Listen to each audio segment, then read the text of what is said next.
local feel, easily gliding along in the charm and perceived serenity of the lower river community in Kiang East. Immensely famous for resisting the conquest of legendary jihadist Fode Kaba Doumbouya during what is best known as the Soninke Marabout Wars. Between 1850 and 1901, there was, like a very, very, turbulent period. This was a very turbulent period in the history of the Gambia, and this is the period we historians like to call the Soninke Marabout Wars.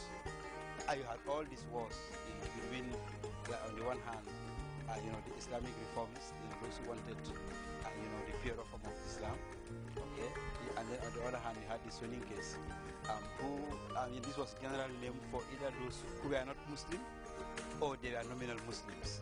It was the most turbulent and eventful period in Jenia's history, and so oral tradition ensured that the legend lived on, defining the life and valued cultures of the ancient Mandinka village, founded some 900 years ago by two brothers who moved to the area. The youngest eventually settled further up a few miles to the east, establishing the community of Kayaf. In its first cultural festival, the people of Jenier converged like never before to celebrate this rich and tumultuous past, reinvigorating holding customs central to the village background.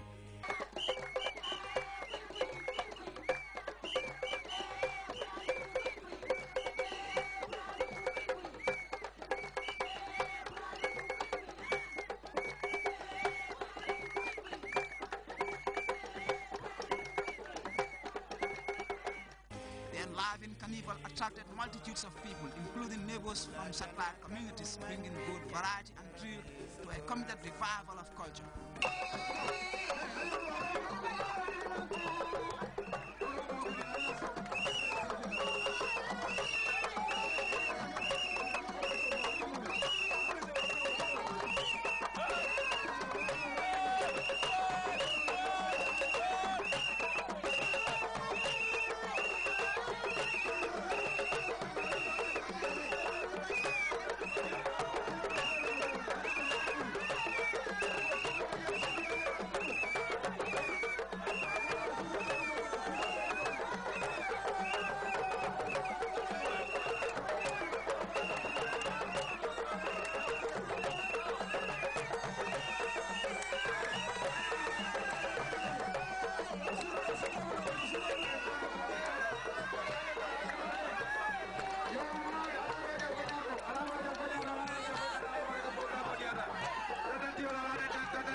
Perhaps this is why the inauguration of a community museum, which might be the first of its kind in the country, couldn't have come at a better time. It was the perfect icing to a mission that began in 1994, when the people created the Village Development Committee to promote progress and preserve the settlement's history. It is indeed very significant that we are today here to open what will probably be the first community museum. It is indeed a flagship project for the NCAC in that this is the first time we have worked with a community to exhibit their own cultural products. Indeed, it is very important because one of our basic responsibilities is to preserve our cultural heritage, be it material or non-material. So definitely it stands to support the NCAC's mandate. This museum is particularly very instructive because it is the outcome of the meeting of oral history with reality, because it has its origins in a legend that was spoken about from generation to generation about a well inside the tattoo at January. In this well, it is said during the Soninke Marabout Wars, when the community was under imminent attack,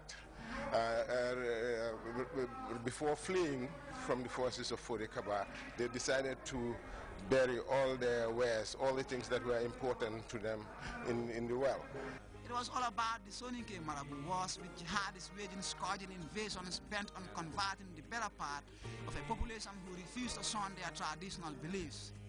In the thick of a fierce battle with Dumbia's warriors, the villagers of Jenir lost the war, but succeeded in saving their most treasured valuables by throwing them inside a well whose existence was preserved through oral narratives. I mean, Fode Kaba was really one of the leaders of the Islamic reform movement, jihadist as he's called in some literature. And he wanted to convert the people of this settlement, Jenyeri, who were Soninke, and they resisted. In those days, every community you had a fort, or like a tattoo. Okay, I'm usually made from mud, and this was handy in times of crisis. When the village or the settlement is under siege, people will run into the tattoo so as to be able to strategize militarily, and also so as to be able, to withstand, the siege. Ibrahim Asane, the late Alcalo of the village, recounts his grandfather being among the people who battled with Fode Kaba. This is his story. For 12 months, Fode Kaba blocked access to the local hunting and fishing grounds, steering a year-long standoff situation with occasional clashes when people from neighboring villages smuggled food to the besieged community of Jenir. And so for months, Fode Kaba camped on the south side of the village, later moving to the riverside in an attempt to starve out the people. In the meantime, several messages from Dumbia to Jenir asking them to convert to Islam failed to bear any fruit. And after a host of attempts, the Marabu warrior went into a kalwa or spiritual retreat for a week. When he finally emerged, there was a heavy storm. It prompted the village elders to hold a meeting in the fortress where they agreed to evacuate women and children that very night. The evacuees later escaped to neighboring settlements, and the following morning, a fierce battle ensued when Fode Kaba attacked the village.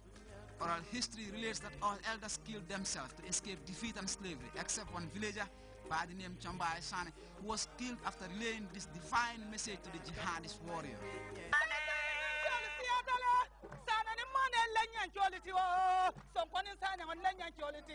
And this story has been passed on from generation to generation.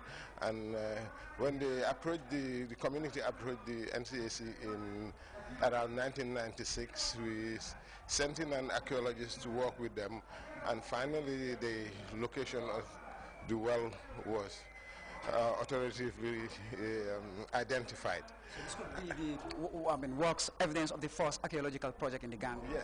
Yes, indeed, because it was after identifying the well and digging for 3 days that they started unearthing some of the objects can today see in this museum. So it is very, very interesting. Of now, Lamin Dabo, who formerly sliced the ribbon, opening what is perhaps the first community museum depicting the scourge of the Soninke Marabu Wars, underscored the essence of such a facility amid times when people are seeking to conserve the past for the benefit of future generations. Set amid 3 silk cotton trees competing for tallness, the community museum can be easily accessed from the main square or riverside behind the village. For a trimly sizable compound, it's incredible to realize how much of the settlement's past is represented here at the very site where archaeologists toiled to regain the ancient picture of Jenir. The museum has 3 structures, with the largest holding the bulk of relics and artifacts discovered in the old well. Here, visitors will encounter age-old objects in the form of jugs, vases, and farming utensils relaying the tale of times long gone. In the background, a small hut beside a cluster of twining rocks symbolizes the fortress built to protect the village against attacking Marabus. And thanks to this fort, they were in the fort, so that for the Kaba's guns and arrows and spears, will be out of reach. So they escaped conquest. They were able to resist for 12 months. But after 12 months, because of the suffering, the elders decided to evacuate, the women and the children.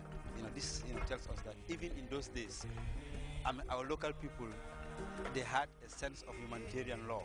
So even before the UN and all these Geneva Conventions, came into being, our local people, they had rules and regulations concerning war. So the Jenyeri people, they decided to evacuate the women and the children, okay, to nearby villages, and then, they, decided to, remove all the belongings of the inhabitants, their arms, their food, their jewelry, their monies, their grains and so on, and these were dumped into the well, and the well was sealed. The idea was, it's just about, what do you call, like scorch art. Yeah, so that even if the enemy reaches in the village, he will not be able to find anything of use.